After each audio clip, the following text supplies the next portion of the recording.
It's slowed down a bit the last few days. I put the National Lampoon's lights on last night.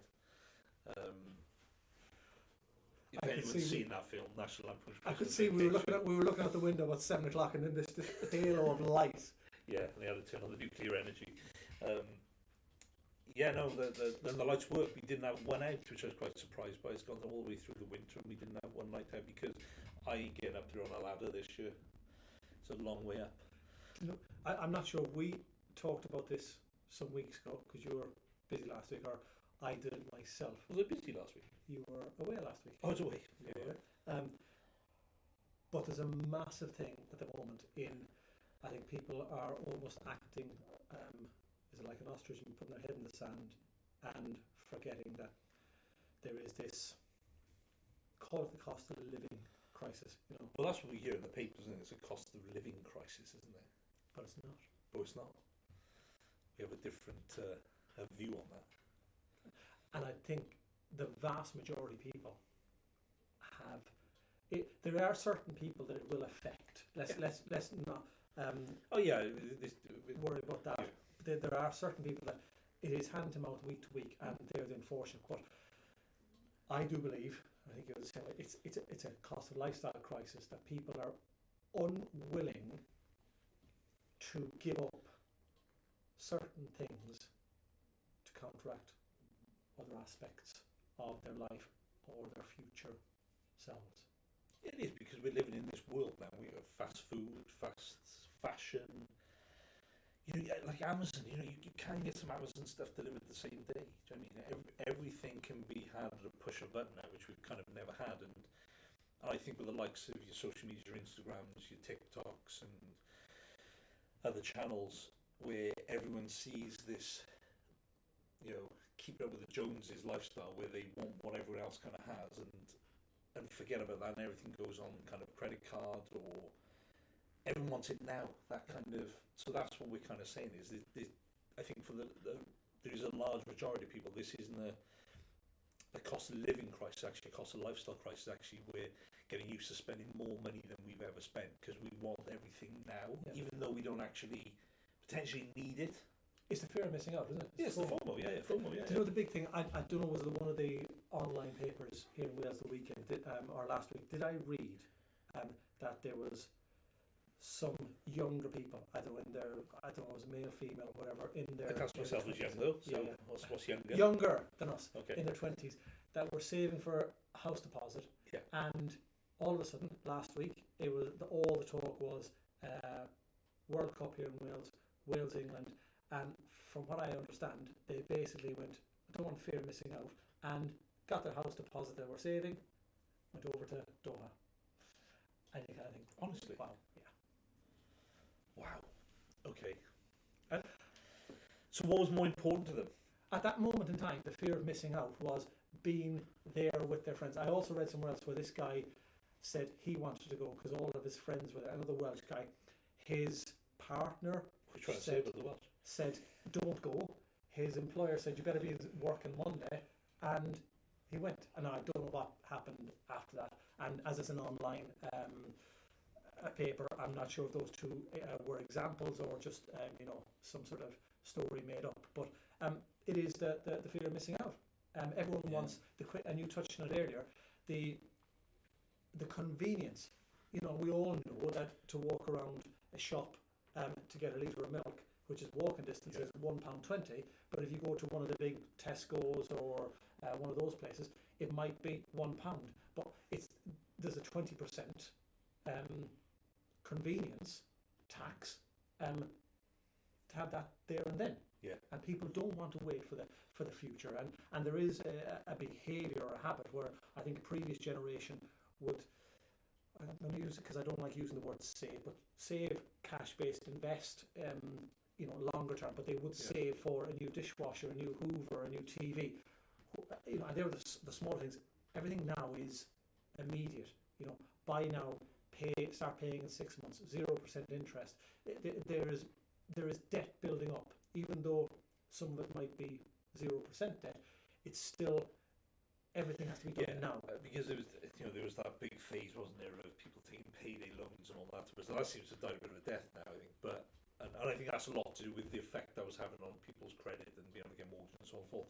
But there's one I've spoken about before is you can actually now get, I think it's your Deliveroo or your Uber Eats, and you can pay on finance for it. No, I'm serious. Like Klarna, is it Klarna? I think is the I think you get 3 months or 4 month payments. What, to pay of it. a £15 bill for? Yeah, 100%. So what they're saying is, if you want to have that family kind of meal via Uber Eats or Deliveroo, it's one of the, I think it might be Deliveroo, you can still treat your family, but then you can pay it over the next 3 months with credit. But you know what's not cheap anymore is, you know, you would always think Anything. in the past, yeah, anything. Jeez. You know, eating unhealthy is cheaper than eating healthier. You go now and try and get some cotton chips in a chip shop. Jeez, you're looking at £7, £8, £9 a pot. Do you know? Oh yeah, yeah, everything's gone 100%. Yeah, it is that. With the cost of all of that, but then you go to the likes of.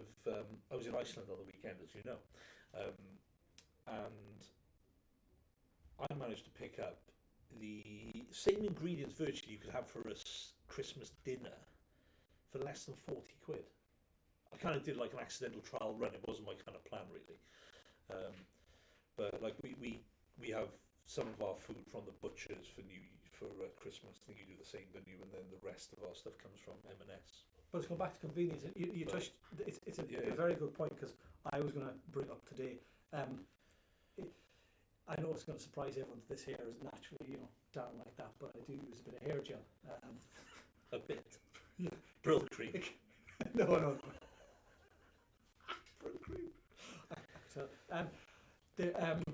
get it delivered by the tank load, but again, it's the convenience, and only because I'm noticing the cost of things in one shop that is of an orange nature and begins with an S. It was £5 for this tub of hair gel. In another shop, which was, where were we in the last day? Home Bargain and Poundland, or one of these things, it was £4. There's 20% less if you shop around, and it comes back to, if I spent £5 each month on that, and I saved 20% over the course of the year, I'm saving £12 on one item. Now, if you start multiplying that by 3, 4, 5, 10 items and saving 10, 20, 30%, or if you've done that over the course of a year, I'm adamant you would save 4, 5, 6, £700 on all the things that you spend. So we come back to cost of living, cost of lifestyle, and convenience. And I think you can change, you can save for the future, you can invest for the future. You just have to make changes, change habits, behaviours, and be willing to do a bit of work to save some money on the cost of everything. I think on the flip side, though, with what you're saying is, you can shop around some of these things, but I think the vast majority of people don't have the time. I don't have the time to go and shop around, particularly. Do you know what I mean? To go around different sort of shops, because, you know, we run a busy life, we've got kids and so on and so forth. Maybe that's an excuse, I don't know. But I do think there are lots of things you can kind of do, you know, that means you can save a lot of money. But I think it just comes back to all you hear in the press, this cost of living crisis, fuel bills going up and so on. And I know we can't really control that so much, but we've been in such a luxury position where fuel's been cheap, food's been cheap, interest rates have been low, inflation's been low, and now and we got used to that since effectively 2008, 2009, when we had the kind of credit crunch crash, etc. We got so used to those good times, and since then there's been things become more available, the fast fashion, fast food, you know, your likes of Deliveroo's, your Uber Eats, all these things we can kind of do. You know, like, I can imagine there's people now who take Uber taxis where probably originally they would have walked or got the bus. Yeah. And, you know, albeit Uber can be cheaper at certain times, certainly not as cheap as a bus or walking. So I think we've just taken the fact that we've all had this excess money, and now we all spend right up to what we're earning. You know, the Uber thing is spot on, because I was in Poundland or something the weekend. We were buying colouring books, and I You brought shop in some great I places. you know we go some Yes, superb bargain, places. Poundland. If you guys want to sponsor this, by all means. But it comes back to COVID, and during COVID had an impact on how we spend. And I'm not talking about just buying things, but you got rid of your Apple Watch. Yes. Because it was almost you could see what was happening, but also it was convenient. You go and you go click. Now these are what I bought here in Poundland the weekend. I'm going to make a video of this here if anyone can see. It does say specimen on it. Here's loads of what, because someone might accidentally think these one-sided notes are real. There's nothing on that side. But you can see on there. Might have got away with it in a night back in my whole point is 2000s. right. You go to a shop, and now everyone says we're cashless society, and the shops are trying to make it cashless more and more. So you can either get your That's phone, so they can control without money. but you can control your phone on your phone or your watch. Now, if I gave somebody 40 quid like that and go, there you go. If you went into a shop and bought something and you gave them that and you got one of those fivers back, you go, Jesus, 35 quid. You know how much that item cost. You go into some place and you get your phone and you go, beep, beep. You have no idea how much it costs. And that has had an impact on how we spend. I don't even look at the cash, the machine thing to see actually how much it is. I've got a rough idea in my head how much it is. What I've kind I suppose the fact it's a specimen on it doesn't help them. What, they're half the size? They're all the same size, that's the funny thing. No, they're slightly smaller. I'll tell you what it is. But you have as they call it, wad of cash like that. You will look after that money and spend it wisely. Anyone who walks around with a wad of cash car these days, you're going to wonder what they do for a living. Because people just don't have cash anymore. But we're going to this cashless society. And you don't look at your numbers. And we constantly talk about know your numbers. When you do something digitally, a digital number is a digital number. You can have £100, £1,000 or £100,000 in your bank account, and you just spend. You have no idea how much money you are spending or what the balance is. But if you take £100 out or £50 out for the week or £40 and you buy all of your lunch, whatever else you want to spend, and that's it. I know you're going almost backwards in having a cash-based society rather than cashless. I think some people have to do that way because that is the only way that you can track what you're spending, unless you are very, very good at looking at how much things cost, comparing them against somewhere else, and then just buying it. And we have got into that incorrect habit and incorrect behaviour of not giving a damn of what we spend, because this machine here doesn't tell you if you have enough money or not. It just, I could go into my overdraft, I might not. It doesn't matter. You always think you have money there. And so don't give me the usual rubbish of we can't afford to save, we can't afford to invest. People can, I'd say the vast majority can, and it's not the concept of saving or investing 100 or 200 or 300 or 500 pounds a month. It might only be the concept of starting a new habit of saving into a cash account 50p a week. Doesn't really matter. It's a behavioural thing to start. People need to be coached. It is, and I think there's a lot of people. You see a lot of people saying, "I can't buy a house. I can't move out. I can't get rent, stuff like that." But I bet you, if you looked at their Instagram every Friday, Saturday night, okay, they'd be out on the town, right? And I didn't realise until I think that having kids and so on and so forth, kind of you don't go out as much.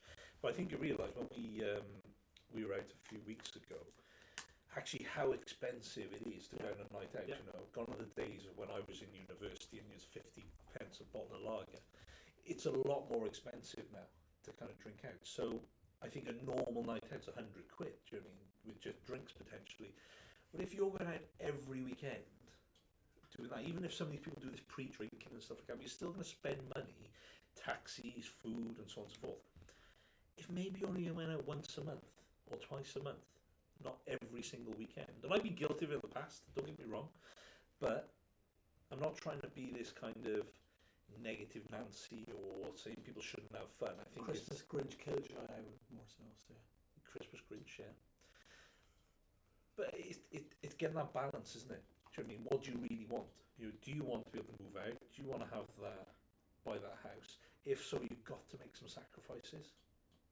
It's like when you run a business, you have to make sacrifices. You know what I mean? And it's no different. You have to have some sort of accountability. The reason why you can't buy the house or move out is because you're going out on the lash every weekend and spending 100 quid on the weekend, and then the following day when you have a hangover, you're spending 20 quid on McDonald's. Or Uber Eats on a 3-month payment package. Yeah, yeah. Or that, what's that other one? I saw one today on the way to work. Someone having, is it Getter? They deliver from, it's like a purple, I think, coloured motorbike. Oh yes, yeah. They deliver on the convenience stores, so your little kind of spa shops, if they still exist, I don't know. But they're the convenience stores that you can actually walk to, that I talked about earlier. They can do, yeah. So I'm inclined to say the one that's delivered from not far away, because I passed one of the stores they probably came from, and I would say, inclined to say they probably could have walked there in less than a minute, but they got someone to deliver it. That is the problem. Everything can be done sweetly. Don't get me wrong, I don't know the situation of that person. You know, they could have been unwell and therefore they couldn't go out, or they could have had a recent operation, so they couldn't leave the house. Okay, that's fine. But I think the vast majority of us know we're doing it because we're bloody lazy. That's what it comes down to. The World Cup, I know you Welsh people now think it's over because you're out. What's the World Cup? It's still going on. It's the thing that's over there. Yeah. And I'll put my my neck in the block now. That's it. Is that the real one? England are going to win that. Really? Yeah. England are going to win it. They, from what I've watched, and I've watched quite a bit of football the last few weeks. It's amazing. I can take. I've probably watched less than an hour. I can take 3 hours to make a dinner now because I can watch it as I'm doing it. But England are going to win it because I think they have the best squad, and they've had 7 different scorers in 4 games, which is unheard of. Captain Harry Kane, who qualified as Ireland, as did Declan Rice and Jack Grealish, 3 players, has 100% success rate in shots on target in the World Cup. Only time ever. He has 7 shots in all of the World Cups he's taken part in, and he scored 7 goals. 100% success rate. Now, killer instinct. But point with the players. The players are the best in the world. They are coached by people. They are coached with different scenarios on how to react when something doesn't go to plan, on how not to panic, how they set up a few days before a plan or a structure. They're going to stick to that. They have short and long-term goals. Short-term is probably to win that game. The long-term is probably to win the tournament. And they have to give up on certain things now. Short-term pain for a long-term game. Maybe a holiday now, or eating healthy for the sole benefit of the long-term plan of having a World Cup winner's medal. No different people when it comes to the world of money. True. You lost me on the whole football side of that. Make a plan. I get the analogy and the idea though. Make a plan. Get coached by people, even if you think you're the best in the world. Yeah. Short and long term plans. Stick to it. Understand you have to give up something, and you will be a winner. Not that difficult. No, it's not. If you really want it, and that's what it comes down to. Do you really want it? What? I suppose we finished it. I read yesterday in the Times that the guy Duncan from Blue, they were interviewing him, and he said, "That's a flashback." Yeah, I didn't realise they earned millions, but seemingly something went wrong with management. They didn't earn a lot of money, but they said, "Are you a spender or a saver?" And he had to go bankrupt because management came after them. And he said, "I'm a spender because you just don't know what tomorrow will bring." And I thought that was a very probably incorrect way of thinking. Yeah. I'm spending in case I'm dead tomorrow. Yeah, but what if you're not? That has to be a balance, isn't it? Yes. But it's interesting on that point of Blue. I think looking at some of those old bands like I guess Club 7 and all of those, I don't think they earned a lot of money because I think they were. I'm saying this without actually reading all the full facts, but stitched up by the management side of things, where they were the actual ones making the money. Yeah, true. On that note. Probably going to get sued by loads and loads of people now for saying incorrect things. Oh, we say that was on the podcast anyway, normally every day. But I think finishing cost of lifestyle, cost of living. It is lifestyle, habits, behaviours, change of attitude, short term, long term, and be willing to be coached. Yeah. Even Ronaldo, Messi have a coach. They're not on the side. They're not picking the team. They're not coaching the team. They're not giving the nutrition for the team. they're doing one job, i.e. a businessman, an entrepreneur. Stick to your day job, know what you're good at, and let the professionals sort out your strategizing. Yeah. Spot on. Until next week. Thank you very much.